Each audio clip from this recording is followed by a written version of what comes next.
লকডাউনের নীতি নির্দেশিকা মেনে ধলাই জেলার সালেমা ব্লকের রেকার কাজ চলছে। গত 15 দিনে 1 লক্ষ শ্রম দিবস সৃষ্টি হয়েছে বলে জানালেন ব্লক পিডিও উত্তম ভৌমিক। কেন্দ্রীয় সরকারের গাইডলাইন মেনে টিলা ভূমি কেটে জমি তৈরি করার উপর গুরুত্ব দেওয়া হচ্ছে বলে তিনি জানান। সিঙ্গেনালা গ্রাম পঞ্চায়েতের রেগা শ্রমিক দীপক দাস এবং সুনীল দাস জানিয়েছেন, সামাজিক দূরত্ব মেনে এবং মাস্ক পরেই তারা কাজ করছেন।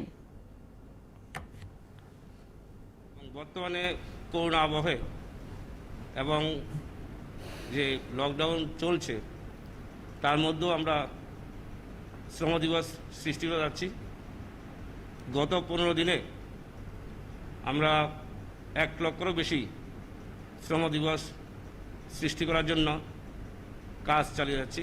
যে আমাদের শ্রমিকরা যখন কাজ করবে ওনাদের মধ্যে যাতে করোনা ভাইরাস সংক্রমিত না হতে পারে সেই জন্য মাস্ক পরে এবং সামাজিক দূরত্ব যেটা সরকারের গাইডলাইন যেটা দেওয়া আছে সেই অনুযায়ী ওনারা কাজ করেন।